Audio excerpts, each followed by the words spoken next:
Hi hello, ഞാൻ അൽഫിയ ബഷീർ. നമ്മൾ 8ാം class തൊട്ട് കേൾക്കുന്ന ഒരു ടോപ്പിക്കാണ് പീരിയോഡിക് ടേബിൾ അല്ലെങ്കിൽ ആവർത്തന പട്ടിക. കുറെ പേർക്ക് ഇത് ഭയങ്കര ബോറ് ടോപ്പിക്കാന്നൊക്കെ ഒരു ചിന്തയുണ്ടാവും. പക്ഷെ ഏറ്റവും എളുപ്പമുള്ള ടോപ്പിക്കാണ് പീരിയോഡിക് ടേബിൾ. PSCയിൽ നിങ്ങൾ ഈ പീരിയോഡിക് ടേബിൾ സ്കിപ്പ് ചെയ്യുന്നത് മണ്ടത്തരമാണെന്ന് ഞാൻ പറയത്തുള്ളൂ. കാരണം അത്രയ്ക്ക് എളുപ്പമുള്ള ടോപ്പിക്കാണ്. നമ്മൾ ഇന്ന് ഇവിടെ ഈ PSC ഇതുവരെ ചോദിച്ചിട്ടുള്ള ഫുൾ പ്രീവിയസ് ഇയർ ക്വസ്റ്റ്യൻസ് നമ്മൾ ഇവിടെ ഡിസ്കസ് ചെയ്യുന്നുണ്ട്. ഈ ഒരു ക്ലാസ് കഴിഞ്ഞാൽ പിന്നെ ഈ ഒരു ടോപ്പിക്കിൽ നിന്ന് വരുന്ന എല്ലാ ക്വസ്റ്റ്യൻസും നിങ്ങൾ അറ്റൻഡ് ചെയ്യും, കറക്റ്റ് ആയിട്ട് അറ്റൻഡ് ചെയ്യുന്നു ഞാൻ ഗ്യാരണ്ടി. കാരണം അത്രയ്ക്ക് ഉറപ്പുള്ളത് കൊണ്ടാണ് പറയുന്നത്. അത്രയ്ക്ക് എളുപ്പമുള്ള ഒരു ടോപ്പിക്കാണ്. അപ്പൊ നിങ്ങൾ സ്കിപ്പ് ചെയ്യാതെ ഈ വീഡിയോ കാണുക. ഓക്കെ, അപ്പൊ നമുക്ക് ക്വസ്റ്റ്യനിലേക്ക് കടക്കാം. ഇതാണ് പീരിയോഡിക് ടേബിൾ. നമ്മൾ പണ്ടോട്ടെ കാണുന്നതാണ്. ഇതാണ് പീരിയോഡിക് ടേബിളിന്റെ ഒരു സ്ട്രക്ചർ എന്ന് പറയുന്നത്. ഇത് ഇച്ചിരി അങ്ങോട്ട് പോകുമ്പോഴത്തേക്കും ഞാൻ എക്സ്പ്ലെയിൻ ചെയ്തു തരാം. പീരിയോഡിക് ടേബിൾ എന്താണെന്ന് നിങ്ങൾക്ക് അറിയാലോ. ഓക്കെ, ഫസ്റ്റ് ക്വസ്റ്റ്യൻ നോക്കിക്കേ. അഷ്ടക നിയമം ആവിഷ്കരിച്ചത് ആര്? അഷ്ടക നിയമം ആവിഷ്കരിച്ചത് ന്യൂലാൻഡ്സ് ആണ്. ആരാണ്? ന്യൂലാൻഡ്സ്. ഇവിടെ വേറെയും കുറെ സയന്റിസ്റ്റുകളുടെ പേര് കിടപ്പുണ്ട്. അതൊന്നും കണ്ട് ഞെട്ടണ്ട. ഈ സയന്റിസ്റ്റ് ഒക്കെ ആരാണെന്നുള്ളത് നിങ്ങൾക്ക് തറവാക്കി തന്നിട്ടേ ഞാൻ ഇവിടെ പോത്തുള്ളൂ. കുറച്ച് കഴിയുമ്പോൾ തന്നെ നിങ്ങൾ തന്നെ ഈ പേര് എന്താണ് റിപ്പീറ്റ് ചെയ്ത് പറഞ്ഞുകൊണ്ടിരിക്കും. കാരണം അത്രയ്ക്ക് എളുപ്പമാണ് ഈ ടോപ്പിക്, അതുകൊണ്ടാണ്. ഓക്കെ, അപ്പൊ അഷ്ടക നിയമം കണ്ടുപിടിച്ചത് ആരാണ്? ന്യൂലാൻഡ്സ്. ആരാണ്? അഷ്ടക നിയമം കണ്ടുപിടിച്ച സയന്റിസ്റ്റിന്റെ പേര് എന്താണ്? ന്യൂലാൻഡ്സ്. അഷ്ടക നിയമം ന്യൂലാൻഡ്സ്. ഓക്കെ, അടുത്ത നോക്കിക്കേ. മെന്റലീവിന്റെ ആവർത്തന പട്ടികയിൽ മൂലകങ്ങളെ ക്രമീകരിച്ചിരിക്കുന്നത് എങ്ങനെ? ആരാണ് മെന്റലീവ്? മെന്റലീവ് എന്ന് പറഞ്ഞാൽ ഈ പീരിയോഡിക് ടേബിൾ അല്ലെങ്കിൽ ഈ ആവർത്തന പട്ടിക കണ്ടുപിടിച്ചത് തന്നെ ആരാണ്? മെന്റലീവ് ആണ്. ഓക്കെ, ഇങ്ങനെ മൂലകങ്ങളെ അറേഞ്ച് ചെയ്ത് പീരിയോഡിക് ടേബിൾ എന്ന് പറഞ്ഞൊരു കൺസെപ്റ്റ് കൊണ്ടുവന്നത് തന്നെ ആരാണ്? മെന്റലീവ് ആണ്. അപ്പൊ ഈ പീരിയോഡിക് ടേബിളിന്റെ ഉപജ്ഞാതാവ് അല്ല ആവർത്തന പട്ടികയുടെ ഉപജ്ഞാതാവ് എന്നറിയപ്പെടുന്നതും ആരെയാണ്? മെന്റലീവിനെയാണ്. ആരാണ്? ആവർത്തന പട്ടികയുടെ ഉപജ്ഞാതാവ് എന്നറിയപ്പെടുന്ന ആരാണ്? മെന്റലീവ്. ഇനി മെന്റലീവ് എങ്ങനെയാണ് മൂലകങ്ങളെ അറേഞ്ച് ചെയ്തതെന്നാണ് ഈ ക്വസ്റ്റ്യൻ. നോക്കിക്കേ. അറ്റോമിക മാസിന്റെ അവരോഹണ ക്രമത്തിൽ, അറ്റോമിക നമ്പറിന്റെ ആരോഹണ ക്രമത്തിൽ. ഇവിടെ ഒരു കാര്യം ശ്രദ്ധിക്കണം. അവരോഹണവും ആരോഹണവും. അവരോഹണം എന്ന് പറഞ്ഞാൽ ഡിക്രീസിങ് എന്നാണ് അർത്ഥം. ഡിക്രീസിങ്. ആരോഹണം എന്ന് പറഞ്ഞാൽ ഇൻക്രീസിങ് എന്നാണ് അർത്ഥം. ഓക്കെ, നമ്മളെ തെറ്റിക്കാൻ വേണ്ടിയിട്ട് അവരോഹണം ആരോഹണം എന്ന് ഒരുമിച്ച് കൊടുക്കും. പക്ഷെ നിങ്ങൾക്ക് തെറ്റിപ്പോവരുത്. ഒരു വാടെ വ്യത്യാസമേ ഉള്ളൂ. അവരോഹണം എന്ന് പറഞ്ഞാൽ ഡിക്രീസിങ് ഓർഡറും ആരോഹണം എന്ന് പറഞ്ഞാൽ ഇൻക്രീസിങ് ഓർഡറുമാണ്. ഓക്കെ, ഇവിടെ നോക്കിക്കേ. അറ്റോമിക് മാസിന്റെ അവരോഹണ ക്രമത്തിൽ, അറ്റോമിക് നമ്പറിന്റെ ആരോഹണ ക്രമത്തിൽ, അറ്റോമിക മാസിന്റെ ആരോഹണ ക്രമത്തിൽ, അറ്റോമിക നമ്പറിന്റെ അവരോഹണ ക്രമത്തിൽ.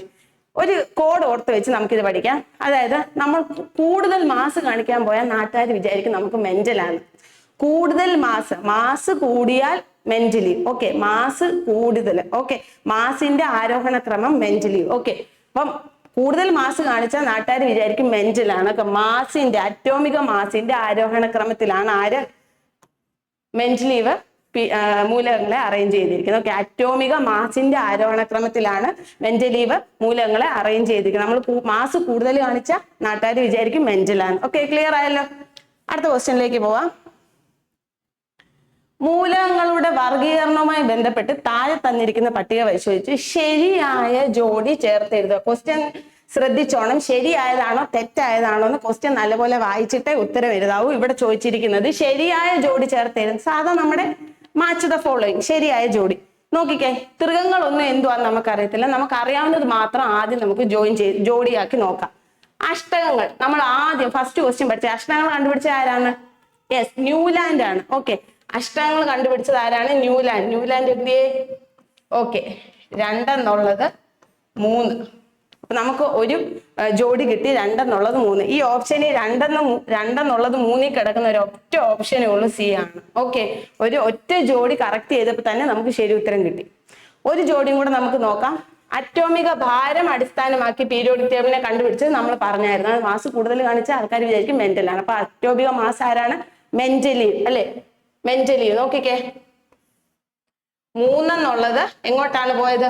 1ലേക്ക്. 3 നോക്കെ, നമ്മൾ ടിക്കിട്ട ഓപ്ഷനിൽ കറക്റ്റ് ആണ്. 3 എന്നുള്ളത് എങ്ങോട്ടാണ് പോയത്? 1ലേക്ക്. ഓക്കെ, അപ്പൊ നമുക്ക് ഒന്നുകൂടെ കൺഫേം ചെയ്യാം നമ്മൾ ഉത്തരം കറക്റ്റ് ആണോ എന്നുള്ളത്. ഓക്കെ, ഇനി ഇതിൽ വേറൊരു കാര്യം കൊടുത്തിട്ടുണ്ട്, തൃകങ്ങൾ. അത് നിങ്ങൾ ഓർത്തിരിക്കണം, എക്സാമിന് ചോദിച്ചിട്ടുണ്ട്. തൃകങ്ങൾ അല്ലാതെ ഈ 3 മൂലകങ്ങളെ അറേഞ്ച് ചെയ്തിട്ട് അതിനെ തൃകങ്ങൾ, സിമിലർ പ്രോപ്പർട്ടീസ് ഉള്ള 3 എണ്ണത്തെ അറേഞ്ച് ചെയ്തിട്ട് അതിനെ തൃകങ്ങൾ എന്ന് വിളിച്ച സയന്റിസ്റ്റ് ആണ് ഡൊബറൈൻ. ഓക്കെ, ഡൊബറൈൻ അത് ചോദിച്ചിട്ടുണ്ട്. ട്രയാഡ്സ് അല്ലെങ്കിൽ തൃകങ്ങളെന്ന് മൂലകങ്ങളെ വേർതിരിച്ച് കണ്ടുപിടിച്ച സയന്റിസ്റ്റിന്റെ പേരെന്താണ്?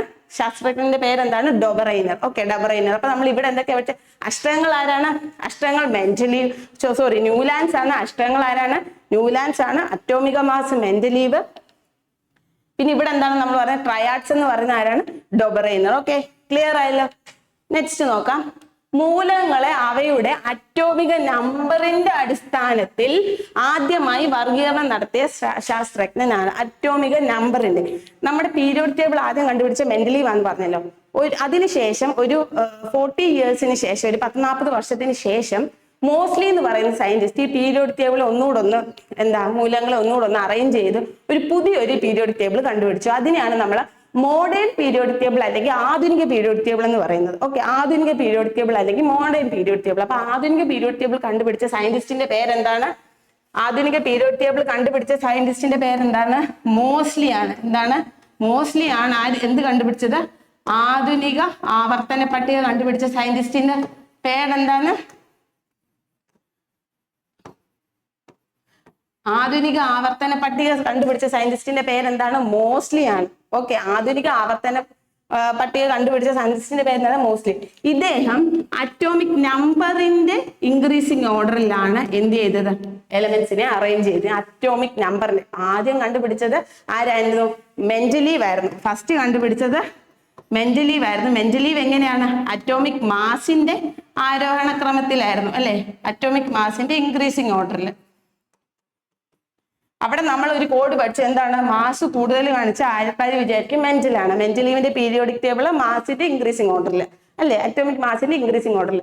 രണ്ടാമത് ആധുനിക പീരിയോഡിക് ടേബിൾ കണ്ടുപിടിച്ചത് ആരാണ്? മോസ്ലി ആണ്. മോസ്ലി എങ്ങനെയാണ് പീരിയോഡിക് ടേബിൾ മൂലകങ്ങളെ അറേഞ്ച് ചെയ്തത്?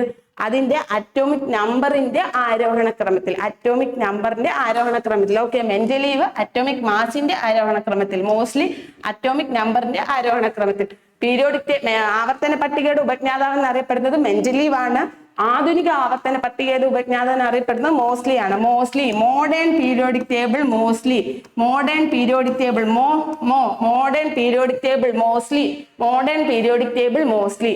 ഓക്കെ, പീരിയോഡിക് ടേബിൾ കണ്ടുപിടിച്ചത് Mendeleev, modern periodic table Moseley. Okay, അടുത്ത ക്വസ്റ്റ്യനിലേക്ക് പോവാം. ക്ലിയർ ആയെന്ന് വിശ്വസിക്കുന്നു. ഓക്കെ,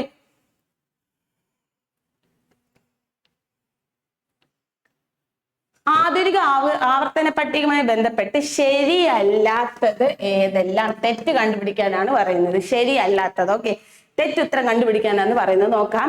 അപ്പൊ ആധുനിക ആവർത്തന പട്ടിക നമ്മൾ പഠിച്ചത് എന്തൊക്കെയായിരുന്നു? ആധുനിക ആവർത്തന പട്ടികയുടെ പിതാവ് ആരാണ്? Henry Moseley.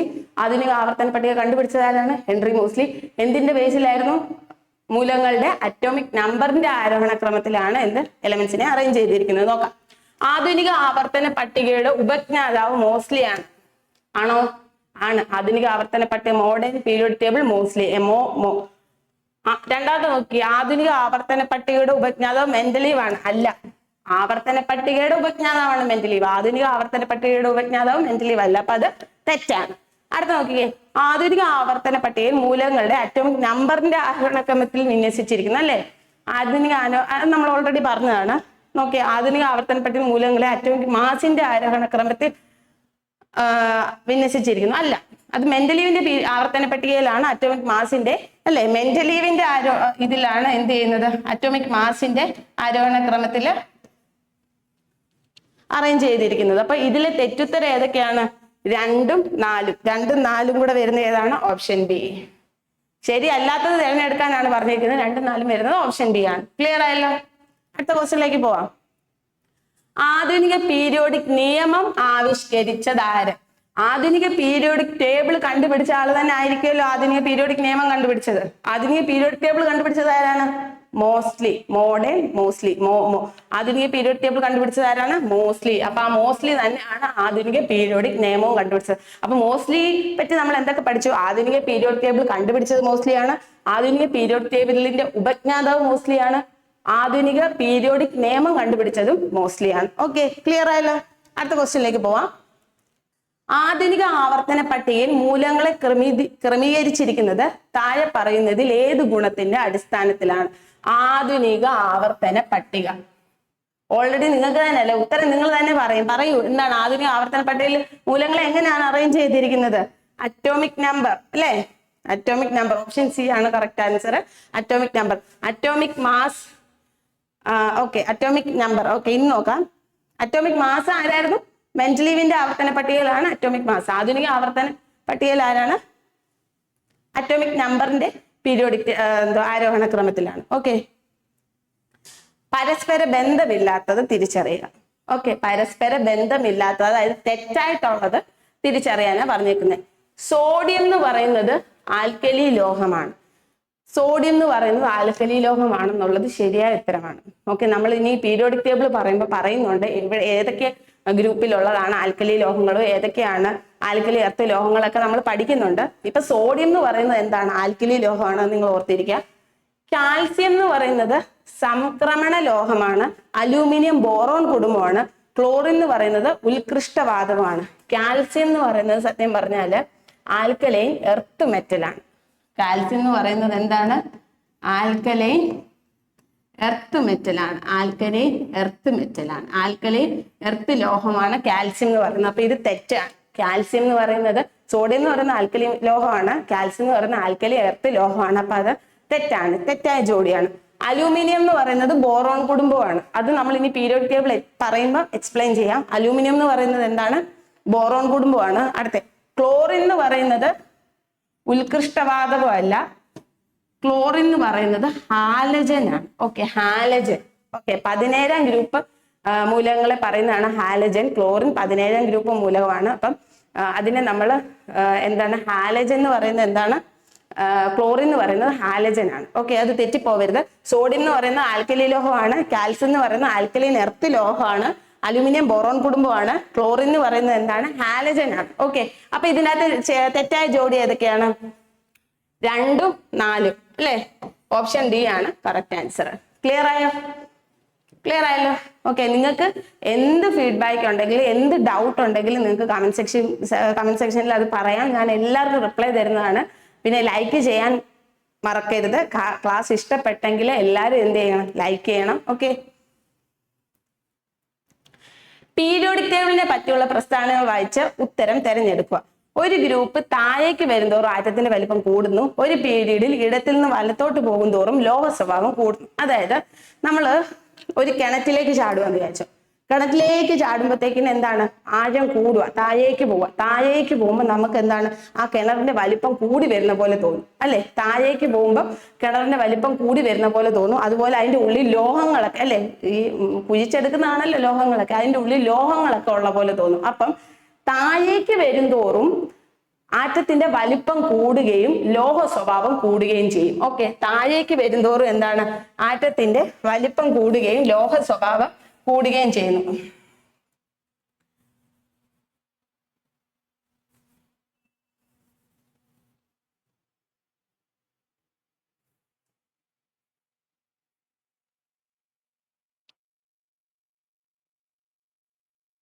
താഴേക്ക് പോകും തോറും നോക്കാം. ഒരു ഗ്രൂപ്പാന്ന് വിചാരിക്കുക. ഓക്കെ, ഗ്രൂപ്പില് താഴേക്ക് വരും തോറും ആറ്റത്തിന്റെ വലിപ്പം എന്ത് ചെയ്യുന്നു? കൂടുന്നു. ഗ്രൂപ്പിൽ നിന്ന് താഴേക്ക് വരും തോറും ആറ്റത്തിന്റെ വലിപ്പം കൂടുന്നു. ലോഹ സ്വഭാവം എന്ത് ചെയ്യുന്നു? ലോഹ സ്വഭാവവും എന്ത് ചെയ്യുന്നു? കൂടുന്നു. ഓക്കെ, ഇത് ഓർത്തിരിക്കാൻ. കിടത്തിന് താഴോട്ട് പോകുമ്പോൾ ലോഹങ്ങൾ ഒരുപാട് കാണുന്നു, വലിപ്പം കൂടുതലായിട്ട് തോന്നുന്നു. അതൊരു കോഡ് പോലെ ജസ്റ്റ് ഞാൻ പറഞ്ഞതേ ഉള്ളൂ. അപ്പൊ ഇതിന്റെ നേരെ ഓപ്പോസിറ്റ് ആണ് പീരീഡിലേക്ക് പോകുമ്പോൾ. ഇതിന്റെ നേരെ ഓപ്പോസിറ്റ് ആണ് പീരീഡിലേക്ക് പോകുമ്പോൾ. അതായത് പീരീഡിൽ അങ്ങോട്ട് പോകുമ്പോൾ ആറ്റത്തിന്റെ സൈസ് എന്തുവാണ്? കുറയുന്നു. ആറ്റത്തിന്റെ സൈസ് കുറയുന്നു, ലോഹ സ്വഭാവം എന്ത് ചെയ്യുന്നു? കുറയുന്നു.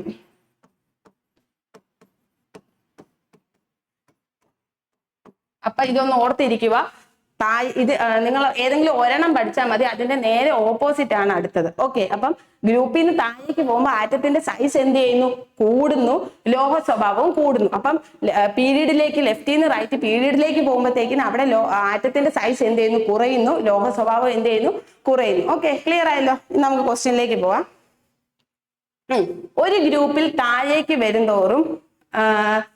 വരുംതോറും ആറ്റത്തിന്റെ വലിപ്പം കൂടുന്നു. നമ്മൾ പറഞ്ഞല്ലോ, കിടത്തിന് താഴോട്ട് പോകുമ്പോഴത്തേക്കിന് വലിപ്പം കൂടുന്നു. ഓക്കെ, അപ്പൊ ഒരു ഗ്രൂപ്പിൽ താഴേക്ക് വരുംതോറും ആറ്റത്തിന്റെ വലിപ്പം കൂടുന്നു. ഒരു പീരീഡിൽ ഇടത്തുനിന്ന് വലത്തോട്ട് പോകും തോറും ലോഹ സ്വഭാവം കൂടുന്നു. അല്ല, താഴേക്ക് വരുമ്പോഴാ ലോഹ സ്വഭാവം കൂടുന്നത്. ഇടത്തുനിന്ന് വലത്തോട്ട് പോകുമ്പോൾ ലോഹ സ്വഭാവം കുറയുക ചെയ്യുന്നത്. അപ്പൊ ഇത് തെറ്റാണ്. അപ്പൊ ഇതിൽ ഏതാണ് ശരി? ഒന്ന് മാത്രമാണ് ശരി അല്ലേ? രണ്ട് മാത്രം ശരി എന്നുള്ളത് തെറ്റാണ്. രണ്ട് പ്രസ്ഥാനങ്ങൾ ശരി, ഇതിൽ ഏതാണ്? ഒന്ന് മാത്രമാണ് ശരി. ഓപ്ഷൻ എ ആണ് കറക്റ്റ്. ക്ലിയർ ആയോ? ഒന്ന് ഓർത്ത് വെക്കുക. ഗ്രൂപ്പിൽ താഴേക്ക് പോകുന്തോറും ആറ്റത്തിന്റെ വലിപ്പം കൂടുന്നു, ലോഹ സ്വഭാവം കൂടുന്നു. ലെഫ്റ്റിൽ നിന്ന് റൈറ്റിലോട്ട് പോകുമ്പോൾ ആറ്റത്തിന്റെ വലിപ്പം കുറയുന്നു, ലോഹ സ്വഭാവം കുറയുന്നു. ഓക്കെ, ഗ്രൂപ്പിന്റെ നേരെ ഓപ്പോസിറ്റ് ആണ് പീരിയഡ്. ഇപ്പൊ ഞാൻ പറഞ്ഞത്. ഓക്കെ, അടുത്ത നോക്കിക്കേ. പീരിയോഡിക് ടേബിളിലെ ക്രമാവർത്തന പ്രവണതയുമായി ബന്ധപ്പെട്ട് തന്നിരിക്കുന്നവരിൽ ശരിയായ പ്രസ്താവന ഏത്? ശരിയായ പ്രസ്താവന ഏത്? നോക്കാം. ഗ്രൂപ്പിൽ മുകളിൽ നിന്നും താഴോട്ട് വരുമ്പോൾ ആറ്റത്തിന്റെ വലിപ്പം കുറയുന്നു. കുറയുവാണോ? മുകളിൽ നിന്ന് താഴോട്ട് പോകുമ്പോൾ ആറ്റത്തിന്റെ വലിപ്പം കൂടുമല്ലേ? അപ്പൊ അതെന്താണ്? തെറ്റാണ്. നോക്കിക്കേ. പീരീഡിൽ ഇടത്തു നിന്ന് വലത്തോട്ട് വരുമ്പം ലോഹ സ്വഭാവം കുറയും. ഓക്കെ, നമ്മൾ പറഞ്ഞു പീരീഡിൽ ഇടത്തു നിന്ന് വലത്തോട്ട് പോകുമ്പോൾ ലോഹ സ്വഭാവം കുറയുക. താഴോട്ട് പോകുമ്പോഴാണ് എന്ത് ചെയ്യുന്നത്? ലോഹ സ്വഭാവം കൂടുന്നത് അല്ലേ? അപ്പൊ ഇതെന്താണ്? കറക്റ്റ് ആണ്. പീരീഡിൽ ഇടത്തുനിന്ന് വലത്തോട്ട് വരുമ്പോൾ ആറ്റത്തിന്റെ വലിപ്പം കൂടുന്നു. അല്ല, ഗ്രൂപ്പിൽ നിന്ന് താഴോട്ട് പോകുമ്പോൾ ആറ്റത്തിന്റെ വലിപ്പം കൂടുന്നത് അല്ലേ? ഇടത്തുനിന്ന് വലത്തോട്ട് പോകുമ്പോൾ ആറ്റത്തിന്റെ വലിപ്പം കുറയുമല്ലേ? അപ്പൊ അത് തെറ്റാണ്. ഗ്രൂപ്പിൽ മുകളിൽ നിന്ന് താഴോട്ട് വരുന്തോറും ലോഹ സ്വഭാവം കുറയുന്നു. അതും തെറ്റാണ് അല്ലേ? മുകളിൽ നിന്ന് താഴോട്ട് പോകുമ്പോൾ ലോഹ സ്വഭാവം കൂടുന്നല്ലേ നമ്മൾ പറഞ്ഞത്. അപ്പം ഇതിൽ ഏതൊക്കെയാണ് കറക്റ്റ്? ഓപ്ഷൻ ബി മാത്രമാണ് എന്തെന്ന് പറയുന്നത് കറക്റ്റ്. ഓക്കെ, നിറമുള്ള സംയുക്തങ്ങൾ ഉണ്ടാക്കുന്ന മൂലകങ്ങൾ ആവർത്തന പട്ടികയിൽ ഏത് ബ്ലോക്കിൽ ഉൾപ്പെടുന്നു? അതായത് ഇതാണ് നമ്മുടെ പീരിയോഡിക് ടേബിൾ. ഈ പീരിയോഡിക് ടേബിളിൽ നോക്കിക്കേ. നമുക്ക് ഗ്രൂപ്പും പീരീഡും ഒക്കെ അറിയാലോ. ഗ്രൂപ്പ് എന്ന് പറഞ്ഞാൽ എന്താണ്? കുത്തനെ ഉള്ള കോളങ്ങളെയാണ് നമ്മൾ എന്ത് ചെയ്യുന്നത്? ഇങ്ങനെ കുത്തനെ ഉള്ള കോളങ്ങളെ നമ്മൾ ഗ്രൂപ്പുകളെന്നും കുറുകനെ ഉള്ള നിരകളെയാണ് നമ്മൾ പീരീഡ് എന്നും അറിയപ്പെടുന്നത്. PSC സ്ഥിരം ചോദിക്കുന്നതാണ് എത്ര ഗ്രൂപ്പുകളും എത്ര പീരീഡുകളും ഉണ്ടെന്ന് കേട്ടോ. ഗ്രൂപ്പുകളുടെ എണ്ണം 18ഉം പീരീഡുകളുടെ എണ്ണം 7ഉമാണ്. വേണ്ടവർക്ക് എണ്ണി നോക്കാം. ഗ്രൂപ്പുകളുടെ എണ്ണം 18ഉം പീരീഡുകളുടെ എണ്ണം 7ഉമാണ്. ഇതിൻ്റെ അകത്ത് നോക്കിക്കേ. ഇതാണ് ഒന്നാമത്തെ ഗ്രൂപ്പ്, രണ്ടാമത്തെ ഗ്രൂപ്പ്, അങ്ങനെ പോകുന്നുണ്ട്. ഇതിൽ ഓരോ ഗ്രൂപ്പിലെ മൂലകങ്ങൾക്ക് നമ്മൾ ഓരോ പേര് പറയുന്നുണ്ട്. ഓരോ ഗ്രൂപ്പിനും നമ്മൾ എന്ത് പറയുന്നുണ്ട്? ഓരോ പേര് പറയുന്നുണ്ട്. ഒന്നാമത്തെ ഗ്രൂപ്പിനെ നമ്മൾ പറയുന്നതാണ് ആൽക്കലി മെറ്റൽസ്. നിങ്ങൾ 1ഉം 2ഉം ഒന്ന് ഓർത്തിരിക്കുക. 1ഉം 2ഉം നിങ്ങളൊന്ന് ബൈഹാർട്ട് ചെയ്ത് പഠിക്കുക. ബാക്കി ഞാനൊരു കോഡ് പറഞ്ഞുതരാം. ഒന്നാമത്തെ ഗ്രൂപ്പിലെ മൂലകങ്ങളെ പറയുന്നതാണ് ആൽക്കലി മെറ്റൽസ്. എന്താണ്? ഒന്നാമത്തെ ഗ്രൂപ്പിലെ മൂലകങ്ങളെ പറയുന്നത് എന്താണ്? Alkali metals. രണ്ടാമത്തെ ഗ്രൂപ്പിലെ മൂലകങ്ങളെ പറയുന്നതാണ് ആൽക്കലൈൻ എർത്ത് മെറ്റൽസ്. ഓക്കെ, ഒന്നാമത്തെ ഗ്രൂപ്പിലെ മൂലകങ്ങളെ പറയുന്നതാണ് ആൽക്കലി മെറ്റൽസ്. രണ്ടാമത്തെ ഗ്രൂപ്പിലെ മൂലകങ്ങളെ പറയുന്നതാണ് ആൽക്കലി എർത്ത് മെറ്റൽസ്. ഓക്കെ, നമുക്ക് അതൊന്ന് ജസ്റ്റ് ഒന്ന് എഴുതി വെക്കാം.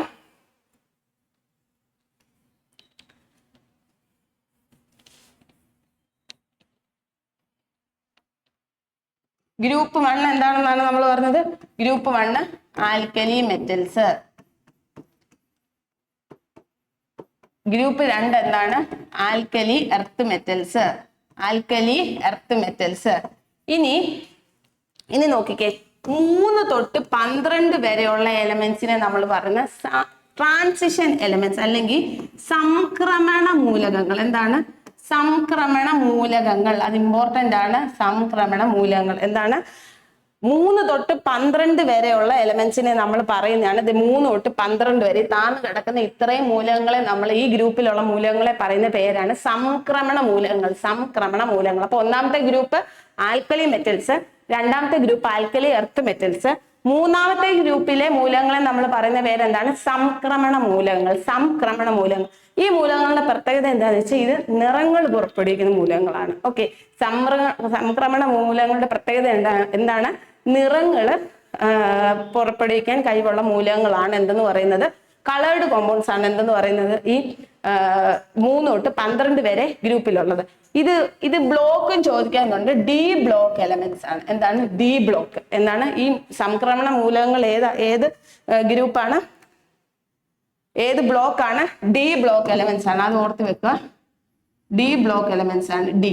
ഓക്കെ, ഡി ബ്ലോക്ക് എലമെന്റ്സ് ആണ്. ഇനി അപ്പൊ ഒന്നെന്ന് പറയുന്ന alkali metals, 2 alkali earth metals, 3 തൊട്ട് 12 വരെയുള്ള മൂലകങ്ങൾ സംക്രമണ മൂലകങ്ങള്. ഇനി അടുത്തത് നമ്മൾ പഠിക്കാൻ പോവാ ഒരു കോഡിലൂടെ നമുക്ക് പഠിക്കാം.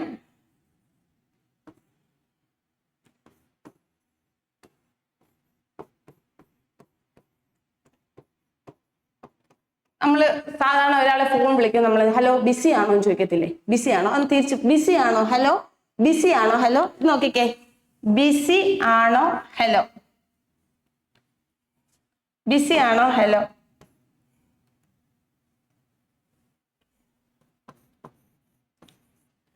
ബോറോൺ ഫാമിലി, കാർബൺ ഫാമിലി, ഇത് boron family, carbon family, nitrogen family, oxygen family, halogen family. Okay, അപ്പൊ ഇതിന്റെ ഏതൊക്കെ ഗ്രൂപ്പ് ആയിരിക്കും വരുന്നത്? 12 വരെ ഉള്ളത് നമ്മൾ പഠിച്ചു.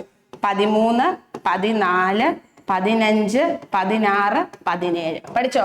ബിസി ആണോ ഹലോ, ബിസി ആണോ ഹലോ. അപ്പൊ ഒന്നാമത്തെ ഗ്രൂപ്പാണ് ആൽക്കലി മെറ്റൽസ്, രണ്ടാമത്തെ ഗ്രൂപ്പാണ് ആൽക്കലി എർത്ത് മെറ്റൽസ്. 3 തൊട്ട് 12 വരെയുള്ള മൂലകങ്ങളെയാണ് നമ്മൾ സംക്രമണ മൂലകങ്ങൾ എന്ന് പറയുന്നത്. അത് നിറങ്ങളുള്ള മൂലകങ്ങളാണ്. അത് ഡി ബ്ലോക്ക് എലമെന്റ് ആണ്. അത് എക്സാമിന് സ്ഥിരം ചോദിക്കുന്നതാണ്. ഡി ബ്ലോക്ക് എലമെന്റ് ആണ്. ഇനി നോക്കിക്കേ, ബിസി ആണോ ഹലോ. 13 ബോറോൺ ഫാമിലി, സിയെ നമ്മൾ 14 കാർബൺ ഫാമിലി. സിയും എയും കൂടെ ഒരുമിച്ചങ്ങ് പറഞ്ഞാൽ മതി കാർബൺ എന്നുള്ളത്. Carbon family, N nitrogen family, O oxygen family, 17 halogen family. Okay, 17ാമത്തെ ഗ്രൂപ്പ് എന്താണ്? ഹാലജൻ ഗ്രൂപ്പാണ്. 18ാമത്തെ ഗ്രൂപ്പിനെ നമ്മൾ പറയുന്നതാണ് ഉത്കൃഷ്ട മൂലകങ്ങൾ. എന്താണ്? ഉത്കൃഷ്ട മൂലകങ്ങൾ. ഓക്കെ, 18 ഗ്രൂപ്പ് എലമെന്റ്സിനെ നമ്മൾ പറയുന്നത് എന്താണ്? ഉത്കൃഷ്ട മൂലകങ്ങൾ. ഉത്കൃഷ്ട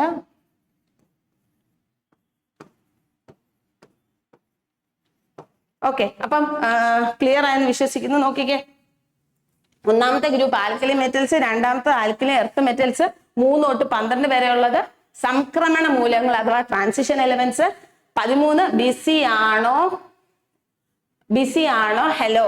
boron family, carbon family, nitrogen family, oxygen family, halogen, ഉത്കൃഷ്ട മൂലകങ്ങൾ. ഓക്കെ, ക്ലിയർ ആയെന്ന് വിശ്വസിക്കുന്നു. ഇനി നോക്കിക്കേ, നമ്മൾ എവിടെ വരെ ആയിരുന്നു പറഞ്ഞത്? ഇവിടെ നിറമുള്ള സംയുക്തങ്ങൾ ഉണ്ടാക്കുന്ന മൂലകങ്ങൾ ആവർത്തന പട്ടികയിൽ ഏത് ബ്ലോക്കിൽ ഉൾപ്പെടുന്നു? നിറമുള്ള സംയുക്തങ്ങൾ ഏതാണ്? 3 തൊട്ട് 12 വരെയുള്ള ഗ്രൂപ്പുകൾ അല്ലെ, അതിനെ പറയുന്നതാണ് സംക്രമണ മൂലകങ്ങൾ. അത് ഏത് ബ്ലോക്കിലാണെന്നാണ് നമ്മൾ പറഞ്ഞത്? ഡി ബ്ലോക്ക് എലമെന്റ്സ് ആണ്. ഓക്കെ, ഡി ബ്ലോക്കിൽ വരുന്ന മൂലകങ്ങളാണ് നിറമുള്ള സംയുക്തങ്ങളെ ഉണ്ടാക്കുന്നത്. 3d10(4s1) എന്ന ബാഹ്യതമ ഇലക്ട്രോൺ വിന്യാസമുള്ള മൂലകങ്ങൾ ഡാഷിൽ ഉൾപ്പെടുന്നു. ഈ ഡി ബ്ലോക്ക് എലമെന്റ്സ് നമ്മൾ സബ്ഷെൽ 1s 2s അങ്ങനെയല്ലേ? 1s 2s 2p, 1s 2s 2p, 3s 3p, 3d 4s ഇങ്ങനെയാണ് നമ്മൾ സാധാരണ എന്ത് ഷെല്ലിന്റെ ഇലക്ട്രോൺ കോൺഫിഗറേഷൻ എഴുതുന്നത്.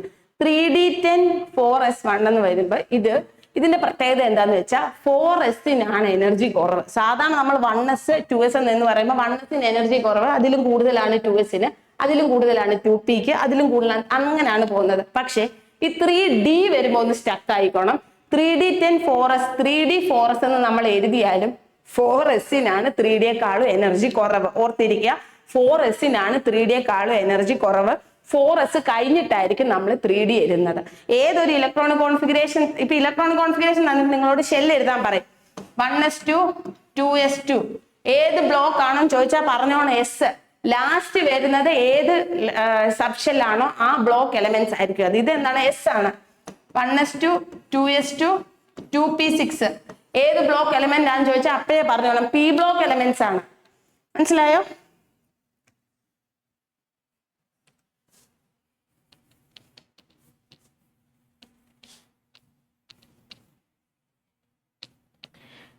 ഒരു ഇലക്ട്രോണിക് കോൺഫിഗറേഷൻ തന്നിട്ട് അത് ഏത് ബ്ലോക്ക് ആണെന്ന് ചോദിക്കുവാണെങ്കിൽ നിങ്ങൾ നോക്കുക,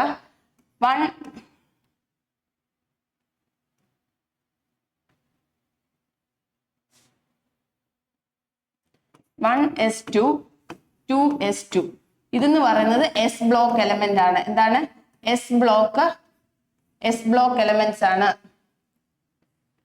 1s2 2s2 2p6 last electron പോയേക്കുന്നത് ലാസ്റ്റ് സബ്ഷെല്ലാണോ അതാണ് അതിന്റെ ബ്ലോക്ക്. പി ബ്ലോക്ക് എലമെന്റ് ആണ്. ഇതെന്താണ്? പി ബ്ലോക്ക് എലമെന്റ് ആണ്. ഇനി നോക്കിക്കേ, 1s2 2s2 2p6 3s2 ഇത് ഏതാണ്? എസ് അല്ലേ ലാസ്റ്റ് വന്നേക്കുന്നത്, എസ് ബ്ലോക്ക് എലമെന്റ്സ് ആണ്. അപ്പൊ ഒരു ഇലക്ട്രോണിക് കോൺഫിഗറേഷൻ തന്നാല് അതിന്റെ ബാഹ്യതമ സബ്ഷെൽ ഏതാണോ അതാണ് അതിന്റെ ബ്ലോക്ക്. അപ്പൊ ഇവിടെ തന്നിരിക്കുന്ന ക്വസ്റ്റ്യൻ നോക്കിക്കേ, ഇവിടെ തന്നിരിക്കുന്ന ക്വസ്റ്റ്യനില് 3D10 4s1 ഇങ്ങനെ തരുമ്പം സ്വാഭാവികമായിട്ടും എന്ത് ചെയ്യും, ലാസ്റ്റ് വന്നിരിക്കുന്നതല്ലേ എസ് ബ്ലോക്ക് എലമെന്റ് എഴുതി വെക്കും. എഴുതരുത്. 3D4s ഒരു പ്രത്യേകതയുണ്ട്. 4s എനർജി കുറവ്. 4s കഴിഞ്ഞിട്ട് എന്ത് വരത്തുള്ളൂ, 3D വരത്തുള്ളൂ. 4s കഴിഞ്ഞിട്ട് എന്ത് വരത്തുള്ളൂ, 3D വരത്തുള്ളൂ. ഓർത്തിരിക്കുക. അപ്പൊ ഇതിലെ ഔട്ടർമോസ്റ്റ് ഷെൽ എന്ന് പറയുന്നത് ഡി ആണ്. ഔട്ടർമോസ്റ്റ് ഷെൽ ഇവിടെ ഡി ആണ്.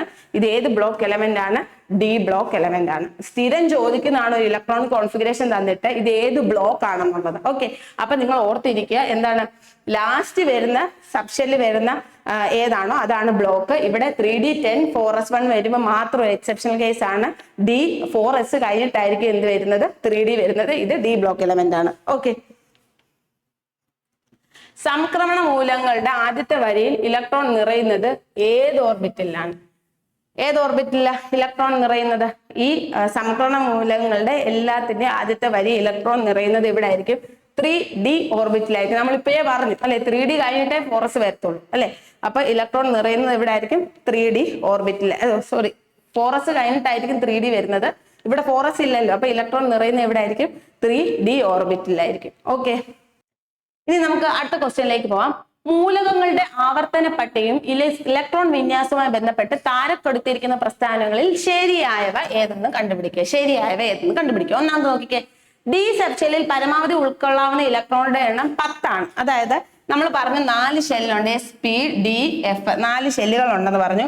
ഇതിന്റെ അകത്ത് ഡി സബ്ഷെല്ലി എസ് സബ്ഷെല്ലി 2, P-ൽ 6, D-ൽ 10, F-ൽ 14. ഇത് കാണാതെ പഠിച്ചു വെച്ചേക്കുക.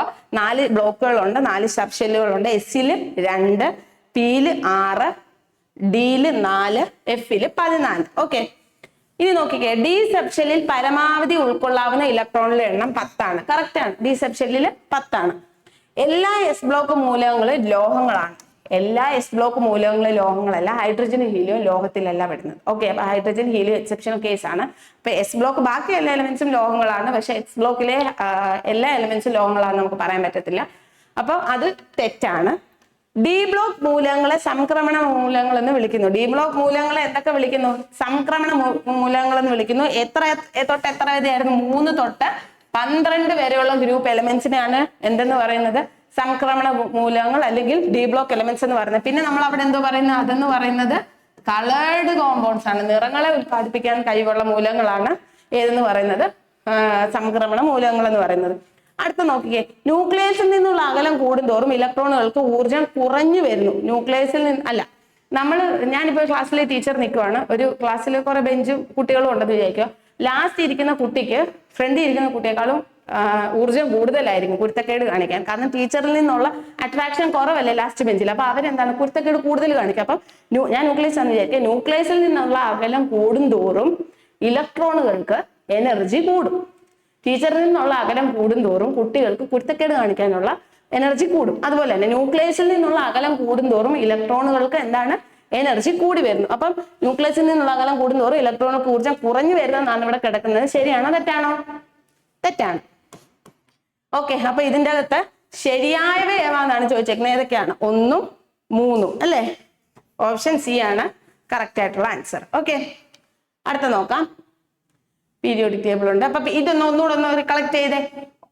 എന്താണ് ഗ്രൂപ്പ് 1 എന്ന് പറയുന്ന ആൽക്കലി മെറ്റൽസ്, ഗ്രൂപ്പ് 2 എന്ന് പറയുന്നത് ആൽക്കലി എർത്ത് മെറ്റൽസ്, 3 തൊട്ട് 12 വരെ സംക്രമണ മൂലകങ്ങള്. ബിസി ആണോ ഹെലോ? ബിസി ആണോ hello? Boron family, carbon family, nitrogen family, oxygen family, halogen family. ലാസ്റ്റത്തെ ഉത്കൃഷ്ട മൂലകങ്ങൾ. ഓക്കെ, ക്ലിയർ ആയല്ലോ? ചുവടെ നൽകിയിരിക്കുന്നവയിൽ കപട സംക്രമണ മൂലകങ്ങൾ ഏത്? കപട സംക്രമണ മൂലകങ്ങൾ, അതായത് കാഡ്മിയമാണ് കപട സംക്രമണ മൂലകങ്ങൾ. ഈ സിങ്ക്, കാഡ്മിയം, മെർക്കുറി. HG എഴുതിയത് മെർക്കുറി ആണ്. മെർക്കുറി, ഈ 3 എണ്ണം എന്ന് പറയുന്നത് കപട സംക്രമണ മൂലകങ്ങൾ എന്നാ പറയുന്നത്. കാരണം അത് നമ്മുടെ ഈ സംക്രമണ മൂലകത്തിന്റെ എല്ലാ പ്രോപ്പർട്ടീസും അത് കാണിക്കുന്നില്ല. അതുകൊണ്ട് തന്നെ അത് കപട സംക്രമണ മൂലകങ്ങൾ എന്നാണ് അറിയപ്പെടുന്നത്. അപ്പൊ ഇവിടെ ചോദിച്ചിരിക്കുന്നത് കാഡ്മിയമാണ്. ഓപ്ഷനിൽ ഇത് ഏതെന്തെങ്കിലും ടിക്കിടാം. Zinc, cadmium, mercury. Zinc, cadmium, മെർക്കുറിയെ കപട സംക്രമണ മൂലകങ്ങൾ എന്ന് അറിയപ്പെടുന്നു. സംക്രമണ മൂലകങ്ങൾ, കപട സംക്രമണ മൂലകം എന്നറിയപ്പെടുന്ന ഏതൊക്കെയാണ്? Zinc, cadmium, mercury. Rare earth എന്ന പേരിൽ അറിയപ്പെടുന്ന മൂലകങ്ങൾ ഏവ? Rare earth. റെയർ എർത്ത് അതായത് നമ്മുടെ ഈ പീരിയോഡിക് ടേബിളില് ഇവിടെ കുറച്ച് എലമെന്റ്സ് കിടക്കുന്നുണ്ടോ? ഇതാണ് നമ്മുടെ എഫ് ബ്ലോക്ക് എലമെന്റ്സ് എന്ന് പറയുന്നത്. എഫ് ബ്ലോക്ക് എലമെന്റ്സ് എന്താണ്? F block elements. ഇതിൻ്റെ അകത്ത് ഈ ഫസ്റ്റ് ലൈനിലുള്ള എലമെന്റ്സ് മൂലകത്തെ പറയുന്നതാണ് ലാന്തനൈഡ്. എന്താണ്? ലാന്തനൈഡ്. രണ്ടാമത് കിടക്കുന്നതാണ് ആക്ടിനൈഡ്. ലാന്തനൈഡും ആക്ടിനൈഡും. ലാന്തനൈഡ് എവിടെ തൊട്ട് എവിടെ വരെയാ? 57 തൊട്ട് 71 വരെയും ആക്ടിനൈഡ് 89 തൊട്ട് 103 വരെയും. ഓക്കെ. ലാന്തനൈഡ് എന്ന് പറയുമ്പോൾ ലാന്തനൈഡ് എവിടെ തൊട്ടാണ്? 57 തൊട്ട് 71 വരെ അല്ലെ? 57 തൊട്ട് 71 വരെയും. മറ്റേത് ആക്ടിനൈഡ് എവിടെ തൊട്ട് എവിടെ വരെയാണ്?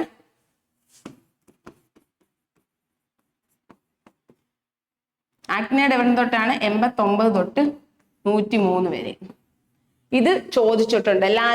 ലാന്തനോയിഡുകൾ എവിടം തൊട്ട് എവിടം വരെ, ലാന്തനോയിഡുകൾ എവിടം തൊട്ട് എവിടെ വരെയുള്ള എലമെന്റ്സ് ആണെന്ന് സ്ഥിരം ചോദിക്കാറുണ്ട്. 57 തൊട്ട് 71 വരെയുള്ള മൂലകങ്ങൾ 5, 7, 7, 1. 5, 7, 7, 1. വണ്ടി നമ്പർ പോലും ഇരിക്കുന്നില്ലേ? 5, 7, 7, 1. അതുപോലെ തന്നെ ആക്ടിനൈഡ് 89, 103. 8, 9, 10 എന്ന് എഴുതി ഓർത്താൽ മതി. 8, 9, 10, 103. 89, 103. അപ്പം ലാന്തനോയിഡുകൾ എവിടെ തൊട്ട് എവിടെയാണ്? 57 തൊട്ട് 79. ആക്ടനോയിഡുകൾ എവിടെ തൊട്ടാണ്? 89 തൊട്ട് 103 വരെ അല്ലെ? 89 തൊട്ട്. അപ്പൊ ഈ ലാന്തനോയിഡ്സിനെയും ആക്ടിനോയിഡ്സിനെയും പറയുന്നതാണ് എഫ് ബ്ലോക്ക് എലമെന്റ്സ്. അത് എത്രാമത്തെ ബ്ലോക്കാണ്? എഫ് ബ്ലോക്ക് എലമെന്റ്സ് ആണ്. ഇനി ഈ ലാന്തനോയിഡുകളെ നമ്മൾ പറയുന്നതാണ് rare earth element. Rare earth എന്ന് പറഞ്ഞ എർത്തിൽ കൂടുതലായിട്ട് നമുക്ക് എന്താണ് കൂടുതലായിട്ട് കാണപ്പെടാത്ത എലമെന്റ്സ്, അല്ലെങ്കിൽ നമുക്ക് ഒരുപാട് റിഫൈൻ ചെയ്തെടുക്കാൻ പറ്റാത്ത എലമെന്റ്സ് ആയതുകൊണ്ടാണ് നമ്മൾ എന്താണ് റെയർ എർത്ത് എന്ന് പറയപ്പെടുന്നത്. Rare earth. അപ്പൊ ഈ ലാന്തനൈഡിന് നമ്മൾ പറയുന്ന പേരാണ് റെയർ എർത്ത്. അപ്പൊ ഒന്നുകൂടെ റീകളക്ട് ചെയ്ത് alkaline metals, alkaline earth metals, സംക്രമണ മൂലകങ്ങള്, boron family, carbon family, nitrogen family, oxygen family, halogen, ഉത്കൃഷ്ട മൂലകങ്ങള്. താഴത്തത് എഫ് ബ്ലോക്ക് എലമെന്റ്സ്. അതെന്താണ്? ലാന്തനോയിഡുകളും ആക്ടിനോയിഡുകളും. എന്താണ്? ലാന്തനോയിഡുകളും ആക്ടിനോയിഡുകളും. ഇതിനെയാണ് ഓക്കെ ലാന്തനോയിഡ്. ഇതിൻ്റെ അകത്ത് ലാന്തനോയിഡുകളെയാണ് നമ്മൾ എന്തെന്ന് പറയുന്നത്? റെയർ എർത്ത് എന്ന് പറയുന്നത്. ക്ലിയർ ആയോ? ഓക്കെ. റെയർ എർത്ത് എന്ന പേരിൽ അറിയപ്പെടുന്ന മൂലകങ്ങൾ ഏതാണ്? ലാന്തനോയിഡുകൾ. റെയർ എർത്ത് എന്ന് അറിയപ്പെടുന്ന മൂലകങ്ങൾ ഏതാണ്? ലാന്തനോയിഡുകളാണ്. ഓക്കെ. ഇനി ഈ ലാന്തനോയിഡെയും ആക്ടിനോയിഡ്സിനെയും ചേർന്ന് നമ്മൾ പറയുന്നതാണ് അന്തസംക്രമണ മൂലകങ്ങൾ എന്ന് കേട്ടോ. അന്തസംക്രമണ മൂലകങ്ങൾ എന്ന് പറഞ്ഞാൽ എന്താണ്? ലാന്തനോയിഡ്സും ആക്ടിനോയിഡ്സും ചേർന്ന് മൊത്തത്തിൽ പറയുന്നതാണ് അന്തർസംക്രമണ മൂലകങ്ങൾ എന്ന്. അതേ വന്നല്ലോ. അന്തസംക്രമണ മൂലകങ്ങൾ എന്നറിയപ്പെടുന്ന ആവർത്തന പട്ടികയിൽ ഏത് ബ്ലോക്ക് എലമെന്റ്സിനെയാണ്? ഏത് ബ്ലോക്കാണ്? എഫ് ബ്ലോക്ക് എലമെന്റ്സിനെ പറഞ്ഞില്ലേ? F block elements lanthanoid, actinoid. Lanthanoid, rare earth, മൊത്തത്തിൽ പറയുന്നത് അന്തസംക്രമണ മൂലകം. ഓക്കെ. ന്യൂക്ലിയർ റിയാക്ടറുകളിൽ ഉപയോഗിക്കുന്ന ഇന്ധനം ഏതാണ്? ന്യൂക്ലിയർ റിയാക്ടറുകളിൽ ഉപയോഗിക്കുന്നത് മെയിൻ ആയിട്ട് പ്ലൂട്ടോണിയം, യുറേനിയം, തോറിയം.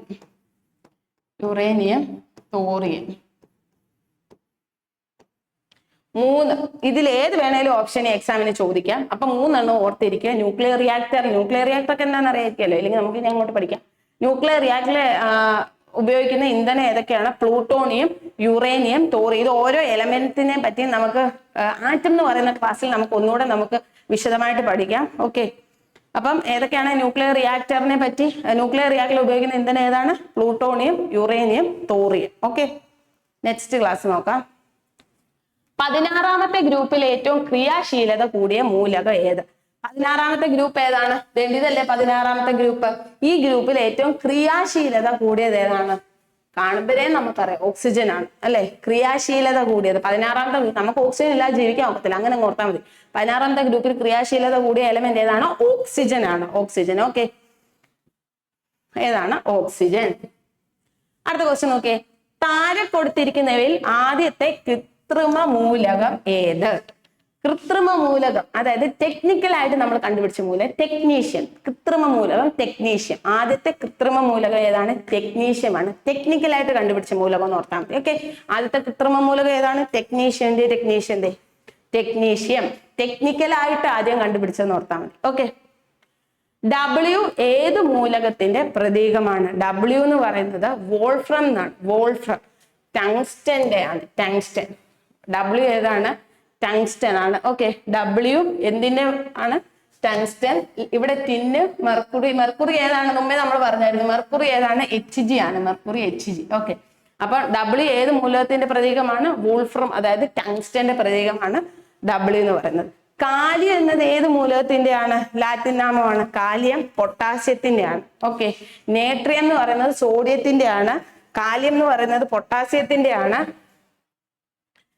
ഓക്കെ, നേട്രിയം 2-3 എല്ലാത്തിനും ഉണ്ട്. 2-3 നമുക്ക് ഓർത്തിരിക്കാം. നേട്രിയം എന്ന് പറയുന്നത് ഏതാണ്? സോഡിയം ആണ് അല്ലെ? Sodium Na. പിന്നെ കാലിയം എന്ന് പറയുന്നത് ഏതാണ്? പൊട്ടാസ്യം അല്ലെ? കാലിയം ഏതാണ്? പൊട്ടാസ്യം ആണ്. Potassium K. പിന്നെ ഇപ്പൊ നമ്മൾ എന്താ പറയുക? വോൾഫ്രം. വോൾഫ്രം എന്ന് പറയുന്നത് ഏതിന്റെ ആണ്? ടങ്സ്റ്റൺ ആണ്. ഓക്കെ, അപ്പം നേട്രിയം ഉണ്ട്, കാലിയം ഉണ്ട്, വോൾഫ്രം ഉണ്ട്, ടങ്സ്റ്റൺ. ഓക്കെ, ഇപ്പൊ W. ഈ 3 ജസ്റ്റ് ഒന്ന് ഓർത്തിരിക്കുക. ഇനി അടുത്ത നമുക്ക് നോക്കാം. കാലിയം എന്നത് ഏത് മൂലകത്തിന്റെ നാമമാണ്? പൊട്ടാസ്യം. ഓക്കെ, പീരിയോഡിക് ടേബിളിലെ അലസവാതകങ്ങൾ ഏത് ഗ്രൂപ്പിലാണ് കാണപ്പെടുന്നത്? 18 ഗ്രൂപ്പ് എലമെന്റ്സ്. 18 ഗ്രൂപ്പ് എലമെന്റ്സിനെയാണ് നമ്മൾ അലസവാതകങ്ങൾ എന്ന്. ഉത്കൃഷ്ട മൂലകങ്ങൾ പറയുന്നത് 18 ഗ്രൂപ്പ് എലമെന്റ്സിനെയാണ്. അതുപോലെ തന്നെ അലസവാതകങ്ങൾ എന്നറിയപ്പെടുന്നതും ഈ 18ാമത്തെ ഗ്രൂപ്പ് എലമെന്റ്സ്. ആ പീരിയോഡിക് ടേബിൾ ഏറ്റവും ലാസ്റ്റ് കിടക്കുന്നതാണ് 18ാമത്തെ ഗ്രൂപ്പ് എലമെന്റ്സ്.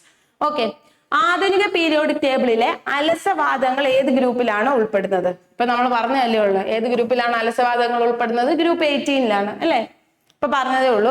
ആ ക്വസ്റ്റ്യൻസ് ഒക്കെ PSC റിപ്പീറ്റഡ് ആയിട്ട് ചോദിച്ചിട്ടുള്ള ക്വസ്റ്റ്യൻസ് ആണ്. അപ്പൊ അതൊന്നും സ്കിപ്പ് ചെയ്യരുത്.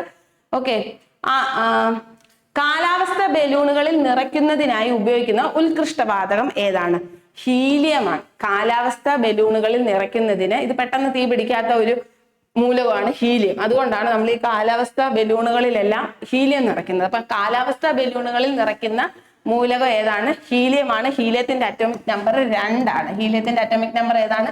2 ആണ്. അതുപോലെ തന്നെ പീരിയോഡിക് ടേബിളിൽ 1ാമത്തെ മൂലകം ഏതാന്ന് ചോദിക്കാറുണ്ട്. 1ാമത്തെ മൂലകം എന്ന് പറയുന്നത് ഹൈഡ്രജൻ ആണ്. പീരിയോഡിക് ടേബിളിന്റെ 1ാമത്തെ മൂലകം ഏതാണ്? ഹൈഡ്രജൻ ആണ്. നോക്കിക്കേ, പീരിയോഡിക് ടേബിളിലെ 1ാമത്തെ മൂലകം ഹൈഡ്രജൻ ആണ്. അത് ചോദിക്കാറുണ്ട്. ലാസ്റ്റ് മൂലകവും ഇതിന്റെ അകത്ത് മൊത്തം എത്ര എലമെന്റ്സ് ഉണ്ടെന്നും ചോദിക്കാറുണ്ട്. 118 എലമെന്റ്സ് ആണുള്ളത്. ഓക്കെ, പീരിയോഡിക് ടേബിളിൽ മൊത്തം 118 മൂലകങ്ങൾ. ആധുനിക പീരിയോഡിക് ടേബിളിൽ മൊത്തം 118 മൂലകങ്ങളാണ് ഉള്ളത്. ഓക്കെ, ഇനി അടുത്ത ക്വസ്റ്റ്യൻ നോക്കാം. ഇത് നമ്മൾ പറഞ്ഞു. ഇനി ആവർത്തന പട്ടികയിലെ 10ാമത്തെ മൂലകം ഏതാണ്? ഏതാണ് ആവർത്തന പട്ടികയിലെ 10ാമത്തെ മൂലകം? നോക്കിക്കേ, ഏതാണ്? നോക്കിക്കേ, ആവർത്തന പട്ടികയിലെ 10ാമത്തെ മൂലകം എന്ന് പറയുന്നത് ഏതാണ്? നിയോൺ ആണ്. ഏതാണ് ആവർത്തന പട്ടികയിലെ 10ാമത്തെ മൂലകം? ഏതാണ്? നിയോൺ ആണ്. അപ്പൊ നമുക്ക് അത് നോക്കാം. ആവർത്തന പട്ടികയിലെ 10ാമത്തെ മൂലകം നിയോൺ. ഓക്കെ, 10ാമത്തെ മൂലകം ഏതാണ്? നിയോൺ ആണ്. നിങ്ങൾക്ക് പറ്റുമെങ്കിൽ കുറച്ചൊക്കെ അറ്റോമിക് നമ്പറൂടെ പഠിച്ചു വെച്ചാൽ നല്ലത്. എത്ര മൊത്തം മൂലകമാണെന്നൊക്കെ ഇതുപോലെ 10ാമത്തെ മൂലകം ചോദിച്ചില്ല, അതുപോലെ 8, 9 ഒക്കെ ചോദിച്ചാൽ അറ്റോമിക് നമ്പറൂടെ പഠിച്ചു വെച്ചാൽ നല്ലതായിരിക്കും. ഓക്കെ, അഷ്ടക നിയമം പാലിക്കാത്ത 0 ഗ്രൂപ്പ് മൂലകം ഏതാണ്? അഷ്ടക നിയമം പാലിക്കാത്ത 0 ഗ്രൂപ്പ് മൂലകം എന്ന് പറയുന്നത് ഹീലിയമാണ്. അഷ്ടക നിയമം പാലിക്കാത്ത, അതായത് ഔട്ടർമോസ്റ്റ് ഷെല്ലില് 8 ഇലക്ട്രോൺസ്, ലാസ്റ്റ് ഇതില് ഒക്ടറ്റ് കംപ്ലീറ്റ് ചെയ്താൽ മാത്രമേ നമുക്ക് എന്താ ഈ 18 ഗ്രൂപ്പ് എലമെന്റ്സിന്റെ പ്രത്യേകത എന്താണ്? അതിന്റെ ഔട്ടർമോസ്റ്റ് ഷെല്ലി ഒക്ടറ്റ് കംപ്ലീറ്റ് ആയിരിക്കും.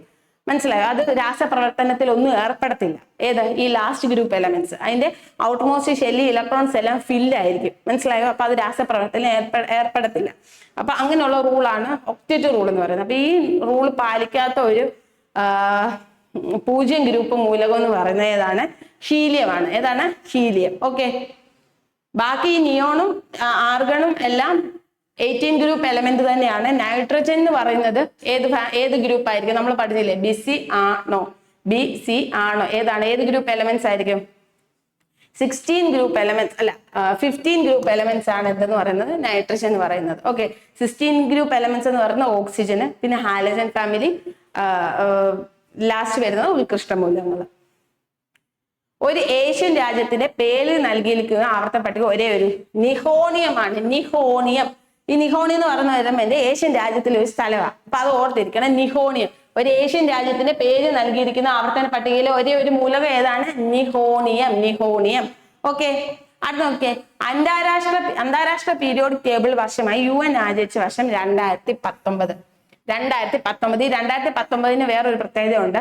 മെന്റലീവിന്റെ പീരിയോഡിക് ടേബിൾ കണ്ടുപിടിച്ചിട്ട് 150 വർഷം തികയുന്നത് 2019. ഓക്കെ, 150 വർഷം പീരിയോഡിക് ടേബിൾ കണ്ടുപിടിച്ചിട്ട് 150 വർഷം തികയുന്ന ഒരു വർഷമാണ് 2019. അതും PSC ചോദിച്ചിട്ടുണ്ട്. അപ്പം അന്താരാഷ്ട്ര പീരിയോഡിക് ടേബിൾ വർഷമായി UN ആചരിച്ച വർഷം ഏതാണ്? 2019. ക്ലിയർ ആയല്ലോ? ക്ലിയർ ആയല്ലോ? ഓക്കെ. ആവർത്തന പട്ടികയിൽ ഉപലോഹങ്ങൾ താഴെ പറയുന്ന ഏത് ഗ്രൂപ്പിലാണ് കാണപ്പെടുന്നത്? ഉപലോഹങ്ങൾ, അതായത് 13 തൊട്ട് 16 വരെയുള്ള ഗ്രൂപ്പിനെയാണ് നമ്മൾ ഉപലോഹങ്ങൾ എന്നറിയപ്പെടുന്നത്. ഉപലോഹങ്ങൾ എന്ന് പറഞ്ഞാൽ എന്താണ്? ഉപലോഹങ്ങൾ അതായത് ഈ ലോഹങ്ങളുടെയും അലോഹങ്ങളുടെയും ഒരു മിക്സഡ് ആയിട്ടുള്ള ഒരു സ്വഭാവം കാണിക്കുന്ന ലോഹങ്ങളെയാണ് നമ്മൾ ഉപലോഹങ്ങൾ എന്ന് പറയുന്നത്. മനസ്സിലായി? ഉപലോഹങ്ങൾ എന്ന് പറഞ്ഞാൽ എന്താണ്? മെറ്റലോയിഡ്സ്, മെറ്റലിന്റെ നോൺ മെറ്റലിന്റെ പ്രോപ്പർട്ടീസ് കാണിക്കുന്ന ലോഹങ്ങളെയാണ് നമ്മൾ ഉപലോഹങ്ങൾ എന്ന് പറയുന്നത്. അപ്പൊ ഉപലോഹങ്ങളുടെ പ്രോപ്പർട്ടീസ് അല്ലെങ്കിൽ ഉപലോഹങ്ങൾ കാണപ്പെടുന്ന ഏത് ഗ്രൂപ്പാണ്? 13 തൊട്ട് 16 വരെയുള്ള ഗ്രൂപ്പിലെ എലിമെന്റ്സ് ആണ്. അപ്പം 2 3 13 തൊട്ട് 16. അപ്പൊ 13 16. അപ്പൊ ഇതിൻ്റെ അകത്ത് ഏതാണ് 2 3 വരുന്നത്? ഓപ്ഷൻ ഡി ആണ് അല്ലെ? ഓക്കെ. താഴെ കൊടുത്തിരിക്കുന്നവയിൽ ഉപലോഹങ്ങളുടെ വിഭാഗത്തിൽ പെടുന്നവ ഏവ? ഉപലോഹങ്ങളുടെ, അതായത് നമ്മുടെ സിലിക്കൺ, ജെർമേനിയം, ആർസെനിക്, ആന്റിമണി, ഇതൊക്കെയാണ് എന്തെന്ന് പറയുന്നത്? സിലിക്കൺ, ജെർമേനിയം, ആർസെനിക്, ആന്റിമണി, ഇതൊക്കെയാണ് ഉപലോഹങ്ങൾ എന്നറിയപ്പെടുന്നത്. ഒരു 4-5 എണ്ണം കൂടെ ഉണ്ട് ഇതിൻ്റെ അകത്ത്. അപ്പൊ ഇതിൻ്റെ അകത്ത് നോക്കിക്കേ, താഴെ കൊടുത്ത് ഉപലോഹങ്ങളുടെ വിഭാഗത്തിൽ പെടുന്നത് ജർമ്മനി, സിലിക്കൺ, ആർസെനിക്. ഇതേ ഓപ്ഷൻ ഡി ആണ്. ഓക്കെ, ജർമ്മനി, സിലിക്കൺ, ആർസ്. അപ്പൊ ഇതൊക്കെയാണ് എന്തെന്ന് പറയുന്നത്? ഉപലോഹങ്ങളുടെ കൂട്ടത്തിൽ വരുന്നത്. താഴെ ഇരിക്കുന്ന ലോഹങ്ങളിൽ ലോഹങ്ങളുടെ വിഭാഗത്തിൽ പെടാത്തത് ഏതാ? ഉപലോഹങ്ങളുടെ ഇതുണ്ട്, ലിഥിയം. ഇപ്പൊ ഇതൊന്നും നമുക്ക് ലോഹങ്ങളാണോ അല്ലയോ നമുക്കറിയത്തില്ല. പക്ഷെ നമുക്കറിയാം ജർമേനിയം, സിലിക്കൺ, ആർസെനിക് ഒക്കെ ഉപലോഹങ്ങളാണെന്നറിയാം. അപ്പൊ ആ ഓപ്ഷനിൽ ജർമേനിയം, സിലിക്കൺ, ബോറോൺ ഒക്കെ ഉള്ളത് കൊണ്ട് നമുക്ക് എന്ത് ചെയ്യാം? അത് ടിക്കിടാം. അത് ഉപലോഹങ്ങളല്ലേ, ലോഹങ്ങളുടെ ഇതിനകത്ത് പെടുന്നവയല്ലല്ലോ. അപ്പൊ ബാക്കിയൊക്കെ എന്തായിരിക്കും? ഓൾറെഡി ലോഹങ്ങളായിരിക്കും. അപ്പൊ നമുക്ക് ലോഹങ്ങൾ മൊത്തം കാണാപ്പാഠം പഠിക്കാൻ പറ്റിയില്ലെങ്കിലും ഇതിൻ്റെ അകത്ത് നോക്കുക, നമുക്കറിയാവുന്ന എന്തെങ്കിലും ഉണ്ടോ നോക്കുക. അപ്പൊ ഓപ്ഷൻ ബി എന്ന് പറയുന്നത് ഉപലോഹങ്ങളിൽ പെടുന്നത്. അപ്പൊ അതെന്താണ്? അതാണ് കറക്റ്റ് ഉത്തരം. ഓക്കെ, അപ്പം നമ്മളുടെ പ്രീവിയസ് ഇയർ ക്വസ്റ്റ്യൻസ് കഴിഞ്ഞു. അപ്പം നിങ്ങൾക്ക് എല്ലാവർക്കും നല്ലപോലെ മനസ്സിലായെന്ന് വിചാരിക്കുന്നു. ഓൾമോസ്റ്റ് PSC ചോദിച്ചിരിക്കുന്ന എല്ലാ പ്രീവിയസ് ഇയർ ക്വസ്റ്റ്യൻസും നമ്മൾ ഇവിടെ എന്ത് ചെയ്യുന്നുണ്ട്? ഡിസ്കസ് ചെയ്തിട്ടുണ്ട്. അപ്പം ഈ ഒരു ക്ലാസ് കഴിയും തോറും നിങ്ങൾക്ക് ഈ പീരിയോഡിക് ടേബിളിൽ നിന്ന് വരുന്ന ക്വസ്റ്റ്യൻസ് എല്ലാം നിങ്ങൾക്ക് അറ്റൻഡ് ചെയ്യാൻ പറ്റുമെന്ന് ഞാൻ വിശ്വസിക്കുന്നു. ഇനി നമ്മൾ പറയുന്നത് SCERT കണ്ടന്റ്സ് ആണ്. ആ കണ്ടന്റ് വായിക്കുമ്പോൾ തന്നെ നിങ്ങൾക്ക് ഉത്തരം പറയാൻ പറ്റും. കാരണം നമ്മൾ ഓൾറെഡി ഡിസ്കസ് ചെയ്ത കാര്യങ്ങളാണ്. ന്യൂ SCERTയിലെ കണ്ടന്റുകളാണ് ഇനി നമ്മൾ എക്സ്പ്ലെയിൻ ചെയ്യാൻ പോകുന്നത്. അതുപോലെ തന്നെ നമ്മുടെ ടെലഗ്രാമിന്റെ ലിങ്ക് താഴെ ഡിസ്ക്രിപ്ഷൻ ബോക്സിലുണ്ട്. അതിൽ എന്നും ക്വിസ് ഉണ്ട്. നമ്മുടെ ഈ ടോപ്പിക്കുമായിട്ട് ബന്ധപ്പെട്ട എല്ലാ ടോപ്പിക്കുമായിട്ട് ബന്ധപ്പെട്ട ക്വിസുകളുണ്ട്. അതെല്ലാം നിങ്ങൾ കയറി അറ്റൻഡ് ചെയ്യണം. എല്ലാവരും ഡിസ്ക്രിപ്ഷൻ ബോക്സ് അല്ലെ ടെലഗ്രാമിൽ ലൈക്ക് ചെയ്യുക, ജോയിൻ ചെയ്യുക. ഓക്കെ, നോക്കാം. ഇത് കണ്ടന്റ് നമുക്ക് ജസ്റ്റ് ഒന്ന് എക്സ്പ്ലെയിൻ ചെയ്ത് പോവാം. നിങ്ങൾ ജസ്റ്റ് വായിച്ച് നോക്കിയാൽ മതി. പൊതുവെ ഒരേ പീരീഡിൽ ഉള്ള സംക്രമണ മൂലങ്ങളുടെ ബാഹ്യതമ ഷെല്ലിന്റെ ഇലക്ട്രോണിന്റെ എണ്ണം തുല്യമാണ്. സംക്രമണ മൂലങ്ങൾ എന്തൊക്കെയാണെന്നാണ് നമ്മൾ പറഞ്ഞത്? 3 തൊട്ട് 18 വരെയുള്ള എലിമെന്റ്സ് ആണ് എന്തെന്ന് പറഞ്ഞാൽ സംക്രമണ മൂലങ്ങൾ. അവിടെ എന്താണ്? ഡി ബ്ലോക്ക് എലിമെന്റ്സ് ആണ്. അതെന്താണ്? കളേർഡ് കോമ്പൗണ്ട്സ് ആണ് അല്ലെ നമ്മൾ പറഞ്ഞത്? അതെന്താണ്? കളേർഡ് കോമ്പൗണ്ട്സ് ആണ് അല്ലെ?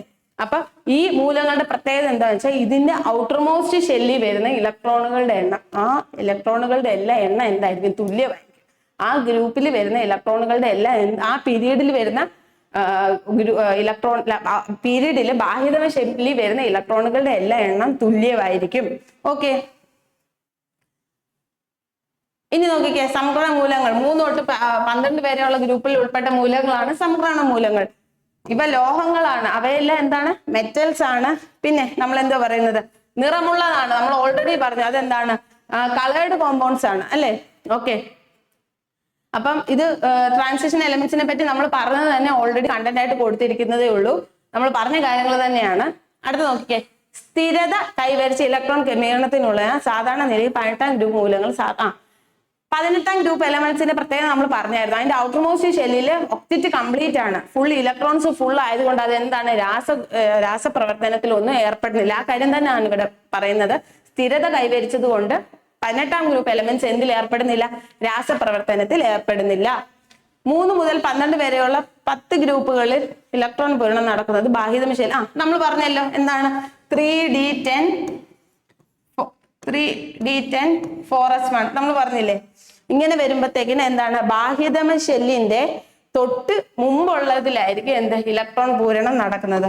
4s1 4s2 3d1 4s2 3d2 4s2 3d3 ഇങ്ങനെ ആയിരിക്കും. അതായത് ബാഹ്യതമ ഷെൽ എന്ന് പറയുന്നത് D ആയിരിക്കും.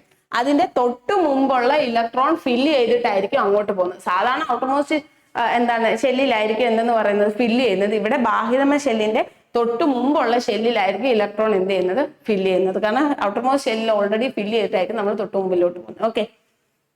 മൂലകങ്ങളുടെ ആദ്യകാല മെന്റലീവ് ആരാണ്? ആദ്യകാല മെന്റലീവ് ആണ് പീരിയോഡിക് ടേബിൾ ആദ്യമായിട്ട് കണ്ടുപിടിച്ചത് അല്ലെ? ഏത് വർഷമാണ് കണ്ടുപിടിച്ചത്? 1869. ഓർത്തിരുത്താൻ നല്ലത്, 1869. പീരിയോഡിക് ടേബിളിന്റെ ഉപജ്ഞാതാവ് മെന്റലീവ് ആണ്. മെന്റലീവ് എന്തിന്റെ അടിസ്ഥാനത്തിലായിരുന്നു മൂലകങ്ങളെ അറേഞ്ച് ചെയ്തിരിക്കുന്നത്? മാസ് കൂടുതൽ കാണിച്ച മെന്റലാന്ന് വിചാരിക്കും. ഓക്കെ. മാസ്, അറ്റോമിക് മാസിന്റെ ഇൻക്രീസിങ് ഓർഡർ, ആരോഹണ ക്രമത്തിലാണ് മെന്റലീവ് മൂലകങ്ങളെ അറേഞ്ച് ചെയ്തിരിക്കുന്നത്. അതാണ് അവിടെ പറയുന്നത്. ഇനി നോക്കാം. ഗ്രൂപ്പിൽ 1ലെയും 2ലെയും 13 തൊട്ട് 18 വരെയുള്ള ഗ്രൂപ്പിലെ മൂലകങ്ങളെ പ്രധാന ഗ്രൂപ്പ് മൂലകങ്ങളും അറിയപ്പെടുന്നത്. ചോദിക്കാറുണ്ട്. 1, 2, 13 മുതൽ 18 വരെ. ഓക്കെ. 1ഉം 2ഉം ഗ്രൂപ്പ് 1ഉം 2ഉം. 1 alkali metals, 2 alkali earth metals. അതുപോലെ തൊട്ട് 13 തൊട്ട് 18 വരെ. അതായത് ഈ സൈഡിൽ കിടക്കുന്നത്, താഴെ കിടക്കുന്നതല്ല, നമ്മുടെ പീരിയോഡിക് ടേബിളിൽ ആദ്യവും ലാസ്റ്റും കിടക്കുന്നത്.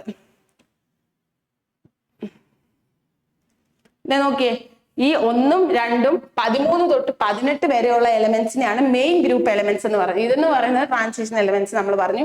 അപ്പൊ ഈ മുകളിൽ കിടക്കുന്ന 1ഉം 2ഉം 13 തൊട്ട് 18 വരെയുള്ള എലമെന്റ്സിനെ നമ്മൾ പറയുന്ന പേരെന്താണ്?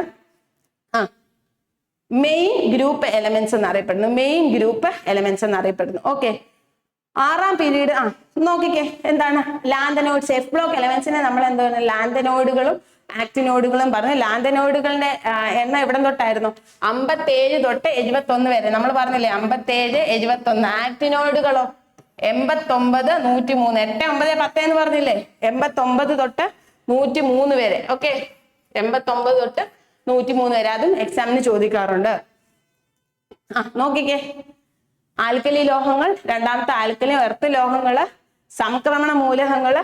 ഇതെന്തുവരെ നമ്മൾ കോഡ് പഠിച്ചേ? ബിസി ആണോ ഹെലോ? ബിസി ആണോ hello? Boron family, carbon family, nitrogen family, oxygen family, halogen family. Last ഉത്കൃഷ്ട മൂലകങ്ങൾ. ഓക്കെ. നമ്മൾ ഓൾറെഡി പഠിച്ചതാണ്. ഒന്നുകൂടെ ജസ്റ്റ് നിങ്ങൾ റീകളക്ട് ചെയ്ത് നിങ്ങൾക്ക് കിട്ടുന്നുണ്ടെന്ന് വിശ്വസിക്കുന്നു. ക്ലാസ് ആദ്യം തൊട്ട് ശ്രദ്ധിച്ചിരുന്ന ഉറപ്പായിട്ട് ഇതൊക്കെ കിട്ടും. ഓക്കെ. പ്രധാന ഗ്രൂപ്പ് മൂലകങ്ങളുടെ പ്രത്യേകത എന്തൊക്കെയാണ്? ഗ്രൂപ്പിൽ പ്രധാന ഗ്രൂപ്പ് മൂലകളുടെ പ്രത്യേകത എന്താന്ന് വെച്ചാൽ ആ ഗ്രൂപ്പിലെല്ലാം അത് സമാന സ്വഭാവങ്ങളായിരിക്കും പ്രകടിപ്പിക്കുന്നത്. ഓക്കെ. ആ ഗ്രൂപ്പിൽ മൊത്തം അതെന്താണ്? സമാനമായിട്ടുള്ള സ്വഭാവങ്ങളായിരിക്കും ഈ പ്രധാന ഗ്രൂപ്പ് മൂലകങ്ങള് പ്രകടിപ്പിക്കുന്നത്. ഇതിൽ എന്തൊക്കെയുണ്ട്? ലോഹങ്ങളുണ്ട്, അലോഹങ്ങളുണ്ട്, ഉപലോഹങ്ങളുണ്ട്. ലോഹങ്ങളുണ്ട്, അലോഹങ്ങൾ, മെറ്റൽസ്, നോൺ മെറ്റൽസ്, മെറ്റലോയിഡ്സ്. ഇതെല്ലാം എന്തുണ്ട്? ഈ പ്രധാന ഗ്രൂപ്പ് മൂലകങ്ങളിൽ ഉൾപ്പെടുന്നതാണ്. അടുത്ത് നോക്കാം. ഇത് ജസ്റ്റ് നിങ്ങൾ നമ്മൾ ഇപ്പൊ പറഞ്ഞ കാര്യം തന്നെ. ആധുനിക പീരിയോഡിക് ടേബിൾ കണ്ടുപിടിച്ചത് അറ്റോമിക് നമ്പറിന്റെ അടിസ്ഥാനത്തിലാണ്, ഇൻക്രീസിംഗ് ഓർഡറിലാണ് അത് അറേഞ്ച് ചെയ്തിരിക്കുന്നത്. ജസ്റ്റ് നിങ്ങൾ വായിച്ചു നോക്കിയാൽ മതി. നമ്മൾ പറഞ്ഞ കാര്യങ്ങൾ മാത്രമേ ഉള്ളൂ. ഒരു ഗ്രൂപ്പിൽ മുകളിൽ നിന്ന് താഴേക്ക് എന്താണ്? ഒരു ഗ്രൂപ്പിൽ മുകളിൽ നിന്ന് താഴേക്ക് വരുന്നതോറും ഷെല്ലിന്റെ വലിപ്പം കൂടുന്നു. ലോഹ സ്വഭാവം എന്ത് ചെയ്യുന്നു? ലോഹ സ്വഭാവം കൂടുന്നു അല്ലെ? താഴേക്ക് കിണറ്റിലേക്ക് പോകുമ്പോഴത്തേക്കിന് വലിപ്പം കൂടുന്നു, മെറ്റൽ ഒരുപാട് കിട്ടുന്നു അല്ലെ? ലോഹ സ്വഭാവം കൂടുന്നു. നമ്മൾ ആ കാര്യം പറഞ്ഞ കാര്യം തന്നെയാണ് ഇവിടെയും പറയുന്നത്. ഷെല്ലിന്റെ വലിപ്പം കൂടി കൂടി വരുന്നു. ആറ്റത്തിന്റെ വലിപ്പം കൂടുന്നു ഗ്രൂപ്പിൽ നിന്ന് താഴോട്ട് പോകുമ്പോഴത്തേക്കിന്. അതേ പീരിയോഡിക് ടേബിൾ കിടക്കുന്നു. ഇത് ഇമ്പോർട്ടന്റ് ആണ്, ഓർത്ത് വെച്ചിരിക്കുക. പുതുതായി കണ്ടെത്തിയ മൂലകങ്ങള്. നിഹോണിയം നമ്മൾ എന്തുവായിരുന്നു പറഞ്ഞ? നിഹോണിയം ഏഷ്യയിലെ ഒരു സ്ഥലത്തിന്റെ പേരുള്ള മൂലകം. ഏതാണ്? ഏഷ്യയിലെ ഒരു സ്ഥലത്തിന്റെ പേരുള്ള മൂലകം അല്ലെ? ഏതാണ്? നിഹോണിയമാണ്. പിന്നെ എന്തുകൊണ്ട്? മോസ്കോവിയം, ടെന്നീസിയൻ, ടെന്നസിൻ, ഒഗാനിസോൺ. ഒഗാനിസോൺ എന്ന് പറയുന്നത് 118ാമത്തെ എലമെന്റ് ആണ് കേട്ടോ, ലാസ്റ്റ് എലമെന്റ് ആണ്. ആധുനിക പീരിയോഡിക് ടേബിളിലെ ഏറ്റവും ലാസ്റ്റ് എലമെന്റ് ആണ് ഒഗാനിസോൺ. അത് ചോദിക്കാറുണ്ട്. ഫസ്റ്റ് എലമെന്റ് ഏതായിരുന്നു? ഹൈഡ്രജൻ ആയിരുന്നു, atomic number 1. Last element oganesson 118. അപ്പൊ ഈ 4 എണ്ണം പുതുതായി കണ്ടുപിടിച്ച മൂലകങ്ങളാണ്. അത് 4 എണ്ണം കാണാതെ പഠിക്കുക. ഏതൊക്കെയാണ്? Nihonium, moscovium, tennessine, oganesson. Okay. ഇനി സ്ക്രീനിങ് സ്വഭാവം എന്താണ്? സ്ക്രീനിങ് സ്വഭാവം എന്ന് പറഞ്ഞാൽ ഈ ന്യൂക്ലിയസിന് ലാസ്റ്റ് ഇരിക്കുന്ന ഔട്ടർ മോസ്റ്റ് ഷെല്ലിലെ ഇലക്ട്രോൺസുമായിട്ടുള്ള അറ്റൻഷൻ കുറയും. ഞാൻ പറഞ്ഞ ഒരു ടീച്ചർ ക്ലാസ്സിൽ നിൽക്കണേ, ടീച്ചറിന് ലാസ്റ്റ് ബെഞ്ചിലിരിക്കുന്ന ലാസ്റ്റ് കുട്ടിയോടുള്ള അറ്റൻഷൻ എന്തായിരിക്കും? കുറയും. കാരണം ഫ്രണ്ടിൽ ഇത്രയും കുട്ടികൾ ഇരിക്കുന്ന കാരണം ടീച്ചറിന് ആ കുട്ടിയെ നല്ലപോലെ കാണാൻ പറ്റത്തില്ല. അപ്പൊ ഒരു സ്ക്രീനിങ് എഫക്ട് അവിടെ വന്നു. സെയിം അത് തന്നെയാണ് ഇവിടെ സ്ക്രീനിങ് എഫക്ട് എന്ന് പറയുന്നത്. ന്യൂക്ലിയസിന് ഔട്ടർമോസ്റ്റ് ഷെല്ലിനെ ഇലക്ട്രോൺസിനെ കാണാൻ പറ്റത്തില്ല. കാരണം അതിന് മുമ്പുള്ള ഷെല്ലുകളിലെല്ലാം ഇലക്ട്രോൺസ് നിറഞ്ഞിരിക്കുന്നത് കൊണ്ട് ന്യൂക്ലിയസിന് ഔട്ടർമോസ്റ്റ് ഷെല്ലിനെ ഇലക്ട്രോൺസിനായിട്ടുള്ള അറ്റൻഷൻ കുറയും. ആ ഒരു എഫക്റ്റിനെയാണ് നമ്മൾ എന്താ പറയുന്നത്? സ്ക്രീനിങ് എഫക്ട് എന്ന് പറയുന്നത്. ഓക്കെ, എന്താണ് സ്ക്രീനിങ് എഫക്ട്? മൂലകങ്ങളും അവിടെ ആറ്റങ്ങളുടെ ഷെല്ലുകളുടെ എണ്ണമാണ് പീരീഡ് നമ്പർ അല്ലെ? മൂലകങ്ങളിലെ അവരിലെ എത്ര ഷെല്ലുണ്ടോ അതാണ് അതിന്റെ പീരീഡ് നമ്പർ. അതായത് 2 ഷെല്ലുള്ള ഒരു ആറ്റമാണെങ്കിൽ അതിന്റെ പീരീഡ് നമ്പർ 2 ആയിരിക്കും. 4 ഷെല്ലുള്ള ഒരു ആറ്റം ആണെങ്കിൽ അതിന്റെ പീരീഡ് നമ്പർ 4 ആയിരിക്കും. മനസ്സിലായോ? അപ്പൊ ഷെല്ലുകളുടെ എണ്ണം എത്ര ആണോ അത് തന്നെ ആയിരിക്കും അതിന്റെ പീരീഡിന്റെ നമ്പർ. ഓക്കെ. 118 മൂലകങ്ങൾ നമ്മൾ ഓൾറെഡി പറഞ്ഞതാണ്. എത്ര പീരിയോഡ് ടേബിൾ എത്ര മൂലകങ്ങളുണ്ട്? 118 ഗ്രൂപ്പുകൾ. കുത്തനെയുള്ള കോളങ്ങളെ നമ്മൾ ഗ്രൂപ്പുകളെന്നും കുറുകനെയുള്ള നിരകളെ നമ്മൾ പീരീഡുകൾ എന്നും അറിയപ്പെടുന്നു. അതും നമ്മൾ ഓൾറെഡി പറഞ്ഞതാണ്. ഓക്കെ. 2 തൊട്ട് 13, 3 തൊട്ട് എന്താണ് 3 തൊട്ട് 12 വരെയുള്ള മൂലകങ്ങളെ നമ്മൾ പറഞ്ഞ എന്താണ്? സംക്രമണ മൂലകങ്ങൾ. അത് തന്നെയാണ് എന്തെന്ന് പറയുന്നത്? D block elements. അതെന്ന് പറയുന്നത് എന്താണ്? കളേർഡ് കോമ്പൗണ്ട്സ് ആണ്. അതെന്ന് പറയുന്നത് എന്താണ്? കളേർഡ് കോമ്പൗണ്ട്സ് ആണ്. ഓക്കെ. ഓക്കെ. ആറ്റത്തിന്റെ വലിപ്പം ഗ്രൂപ്പിലും പീരീഡും എങ്ങനെയാണ്? താഴോട്ട് ഗ്രൂപ്പിലോട്ട് പോകുമ്പോൾ ആറ്റത്തിന്റെ വലിപ്പം കൂടുന്നു, പീരീഡിന് ഇങ്ങോട്ട് വരുമ്പോൾ ആറ്റത്തിന്റെ വലിപ്പം കുറയുന്നു. അതുപോലെ ലോഹ സ്വഭാവം താഴോട്ട് പോകുമ്പോഴത്തേക്കിന് കൂടുന്നു, ഇങ്ങോട്ട് വരുമ്പോഴത്തേന് കുറയുന്നു. അത് നമ്മൾ ഓൾറെഡി പറഞ്ഞ കാര്യമാണ്. ഓക്കെ. ഒരു പീരീഡ് ഇടത്തുനിന്ന് വലത്തോട്ട് പോകുന്നതോറും ഷെല്ലുകളുടെ എണ്ണത്തിൽ ഓക്കെ നമ്മളിപ്പോ പറഞ്ഞതാണ് പീരീഡിന് ഇടത്തുനിന്ന് വലത്തോട്ട് പോകുമ്പോഴത്തേക്കിന് ആറ്റത്തിന്റെ വലിപ്പം കൂടുന്നില്ല, എന്ത് ചെയ്യുന്നു? കുറയുകയാണ് ചെയ്യുന്നത്. ഓക്കെ. ഒരു ഗ്രൂപ്പിൽ മുകളിൽ നിന്ന് താഴേക്ക് വരുന്തോറും ആറ്റത്തിന്റെ വലിപ്പം കൂടി വരുന്നു. ഒരു പീരീഡ് ഇടത്തുനിന്ന് വലത്തോട്ട് വരുമ്പോൾ ആറ്റത്തിന്റെ വലിപ്പം കുറഞ്ഞു വരും. ഓക്കെ. അപ്പം എല്ലാവർക്കും ക്ലാസ് ഇഷ്ടപ്പെട്ടെന്ന് വിചാരിക്കുന്നു. നിങ്ങൾക്ക് എന്ത് ഫീഡ്ബാക്ക് ഉണ്ടെങ്കിലും കമന്റ് സെക്ഷനിൽ പറയാം. എന്ത് ഡൗട്ട് ഉണ്ടെങ്കിലും കമന്റ് സെക്ഷനിൽ പറയാം. സ്പീഡ് കൂടുതലാണെങ്കിൽ അത് പറയാം. അപ്പം എല്ലാവരും സപ്പോർട്ട് ചെയ്യുക, ലൈക്ക് ചെയ്യുക. എന്തെങ്കിലും അഭിപ്രായങ്ങളുണ്ടെങ്കിൽ പറയുക. നമുക്ക് അടുത്ത ക്ലാസ്സിൽ അത് എന്ത് ചെയ്യാം? റെഡിയാക്കി എടുക്കാം. അപ്പം thank you so much. Thank you.